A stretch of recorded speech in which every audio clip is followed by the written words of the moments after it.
Bagalkot by election ಅಲ್ಲಿ ಎರಡೂ ರಾಷ್ಟ್ರೀಯ ಪಕ್ಷಗಳು ಕೂಡ ಮತ ಪ್ರಚಾರವನ್ನ ಬಹಳಷ್ಟು ಜೋರಾಗಿ ಮಾಡ್ತಾ ಇದ್ದಾರೆ. ಈಗ ನನ್ನ ಜೊತೆ MLC ಆಗಿರುವಂತಹ ಹನುಮಂತ ಅವರು ಇದ್ದಾರೆ. ಸರ್, ಹೇಗೆ ನಡೀತಾ ಇದೆ ಸರ್ ಪ್ರಚಾರ?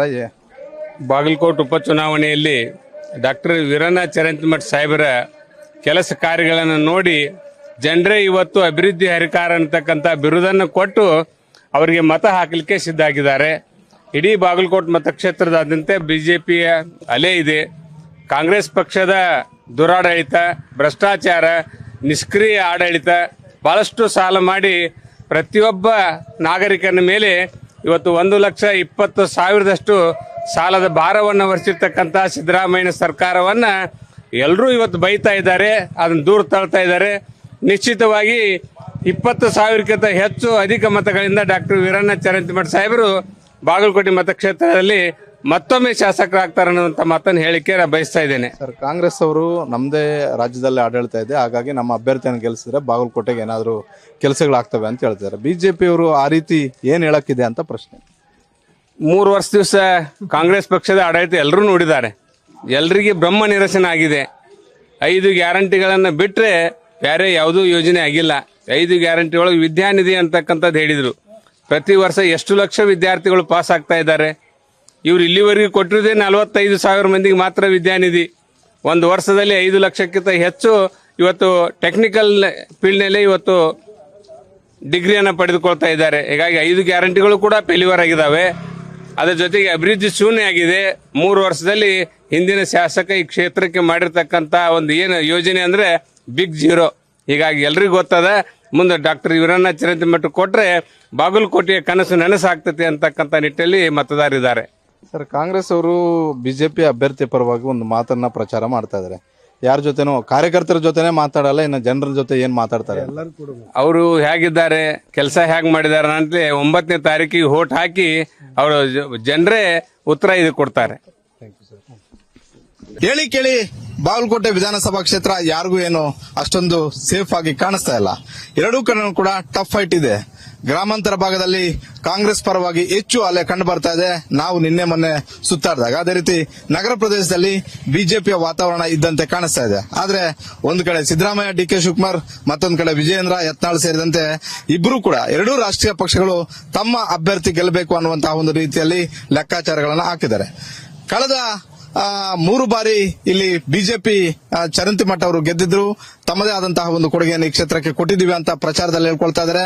ಅದನ್ನ ಬಿಜೆಪಿ ನಾಯಕರು, ಮುಖಂಡರು ಕೂಡ ಹೇಳ್ತಾ ಇದ್ದಾರೆ. ಅದೇ ರೀತಿ ಕಾಂಗ್ರೆಸ್ ಸರ್ಕಾರ ಬಂದ ಬಳಿಕ 2013 ಸರ್ಕಾರದಲ್ಲಾಗಿರ್ಬೋದು, 2023 ಸರ್ಕಾರದಲ್ಲಾಗಿರ್ಬೋದು ಬಾಗಲಕೋಟೆಗೆ ತಮ್ಮದೇ ಆದಂತಹ ಕೆಲಸಗಳನ್ನ ಮಾಡಿದೀವಿ ಅನ್ನುವಂಥದ್ದನ್ನು ಹೇಳ್ತಾರೆ. ಅದರ ಜೊತೆಗೆ 20 ವರ್ಷಗಳಿಂದ ಸಮಸ್ಯೆ ಯಾವ ರೀತಿಯಾಗಿತ್ತು, ಮುಳುಗಿದಂತಹ ಬಾಗಲಕೋಟೆಗೆ ರೈತರಿಗೆ ಕೊಡಬೇಕಾದಂತಹ ಪರಿಹಾರ ಇನ್ನೂ ನಮ್ಮ ಕೈ ಸೇರಿಲ್ಲ ಅನ್ನುವಂತ ಒಂದು ಕೂಗು ಕೂಡ ಇಲ್ಲಿ ಕೇಳಿ ಬರ್ತಾ ಇದೆ. ಹಾಗಾದ್ರೆ ಬಾಗಲಕೋಟೆ ಮತದಾರರು ಯಾಕೆ ಮತದಾನ ಮಾಡಬೇಕು, ಯಾರಿಗೆ ಮತದಾನ ಮಾಡಬೇಕು? ಕಾಂಗ್ರೆಸ್ ಅವ್ರೇನ್ ಹೇಳ್ತಾರೆ, ಬಿಜೆಪಿ ಅವ್ರೇನ್ ಹೇಳ್ತಾರೆ? ಎರಡೂ ಪಕ್ಷದ ಮುಖಂಡರು ಮತ್ತೆ ಕಾರ್ಯಕರ್ತರು, ವಕ್ತಾರರು ನನ್ನ ಜೊತೆ ಇದ್ದಾರೆ. ಅವರನ್ನು ಮಾತಾಡಿಸ್ತೀನಿ. ಅದೇ ರೀತಿ ಪಬ್ಲಿಕ್ ಕೂಡ ಜಾಯಿನ್ ಆಗ್ತಾರೆ. ಸರ್, ಈ ಕಡೆ ಇರುವಂತವರು ಎಲ್ಲ ಬಿಜೆಪಿಯ ಮುಖಂಡರುಗಳು, ನಾಯಕರು, ಬಾಗಲಕೋಟೆ ಮುಖಂಡರುಗಳು ಮತ್ತೆ ಕಾರ್ಯಕರ್ತರು. ಈ ಭಾಗದಲ್ಲಿ ಕಾಂಗ್ರೆಸ್ ಕಾರ್ಯಕರ್ತರು, ಕಾಂಗ್ರೆಸ್ ಮುಖಂಡರುಗಳು ಹಾಗೂ ಕಾಂಗ್ರೆಸ್ ವಕ್ತಾರರಿದ್ದಾರೆ. ಎಲ್ಲರನ್ನೂ ಕೂಡ ಒಬ್ಬೊಬ್ಬರನ್ನೇ ಮಾತಾಡಿಸ್ತೀನಿ. ಯಾಕೆ ನಿಮ್ಮ ಅಭ್ಯರ್ಥಿಗೆ ಮತದಾನ ಮಾಡಬೇಕು, ಏನು ಸಾಕ್ಷಿ ಗುಡ್ಡೆಗಳನ್ನ ಇಲ್ಲಿ ಕಟ್ಟಿದ್ದೀರಾ, ಮುಂದೆ ನಿಮ್ಮ ಅಭ್ಯರ್ಥಿ ಬಂದ್ರೆ ಏನು ಬಾಗಲಕೋಟೆಗೆ ಮಾಡ್ತಾರೆ ಅನ್ನುವಂಥದ್ದನ್ನ ಮೊದಲನೇದಾಗಿ ವಿರೋಧ ಪಕ್ಷದವರಿಗೆ ಅವಕಾಶವನ್ನ ಮಾಡಿಕೊಡೋಣ. ಯಾಕಂತ ಹೇಳಿದ್ರೆ ಇರೋದು ಈಗ ಕಾಂಗ್ರೆಸ್ ಸರ್ಕಾರ, ಆದ್ರೆ 2 ವರ್ಷಕ್ಕೆ ನಮಗೆ ಅವಕಾಶವನ್ನ ಮಾಡಿಕೊಡಿ ಅಂತ ಕೇಳ್ತಿದ್ದಾರೆ. ಸರ್, ನಿಮ್ಮ ಅಭ್ಯರ್ಥಿಗೆ ಯಾಕೆ ಅವಕಾಶ ಕೊಡಬೇಕು? ನಮ್ಮ ಅಭ್ಯರ್ಥಿಗೆ ಯಾಕೆ ಅವಕಾಶ ಕೊಡಬೇಕಂತಂದ್ರೆ, ಕಳೆದ 2004ರಿಂದ ಸನ್ಮಾನ್ಯ ವೀರಣ್ಣ ಚರಂತಿಮಠ ಅವರು ಬಾಗಲಕೋಟೆ ಮತಕ್ಷೇತ್ರದಲ್ಲಿ ಮಾಡ್ತಿರ್ತಕ್ಕಂಥ ಅಭಿವೃದ್ಧಿ ಕೆಲಸಗಳು, ಸಾವಿರಾರು ಕೋಟಿಗಳನ್ನ ಅನುದಾನವನ್ನು ತಂದು ಬಾಗಲಕೋಟೆಯನ್ನ ಒಂದು ಮಾದರಿ ನಗರವನ್ನಾಗಿ ಮಾಡಿದಂತ ಏಕೈಕ ಶಾಸಕ ಸನ್ಮಾನ್ಯ ವೀರಣ್ಣ ಚರಂತಿಮಠ ಅವರು. ಆ ಅಭಿವೃದ್ಧಿ ಮನೆ ಮನೆಗೆ ತಲುಪಿದೆ ಅಂತ ಹೇಳಲಿಕ್ಕೆ ನಾವು ಅತಿ ಒಂದು ಹೆಮ್ಮೆಯಿಂದ ಹೇಳಲಿಕ್ಕೆ ಇಚ್ಛೆ ಪಡ್ತೇನೆ. 2013ರಿಂದ 18ರವರೆಗೆ ಅವ್ರದೇ ಸರ್ಕಾರ ಇತ್ತು. ಈಗ ಪಂಚ ಗ್ಯಾರಂಟಿ ಅಂತ ಹೇಳಿ ಜನರಿಗೆ ಮೋಸ ಮಾಡುವ ಒಂದು ಗ್ಯಾರಂಟಿ ಕಾರ್ಡ್ ಅನ್ನ ತೋರಿಸಿ ಅಧಿಕಾರಕ್ಕೆ ಬಂದು ಕಳೆದ 3 ವರ್ಷ ಆದರೂ ಕೂಡ ಇಲ್ಲೇ ಒಂದು ಗುಂಡಿ ಕಾಣ್ತಾ ಇದೆ. ಕಳೆದ 2 ವರ್ಷದಿಂದ ಗುಂಡಿ ನೋಡ್ತಾ ಇದ್ದೀನಿ ನಾನು. ಆ ಗುಂಡಿ ಮುಸ್ಲಿಕ್ಕೆ ಒಂದು ಅನುದಾನ ತಂದು ಕೆಲಸ ಮಾಡಲಿಲ್ಲ. ಯಾವುದೇ ಒಂದು ನಾವೇನು ಬೈ ಇಲೆಕ್ಷನ್ ಅನ್ನ ನಾವು ನಿರೀಕ್ಷೆ ಮಾಡಿರಲಿಲ್ಲ.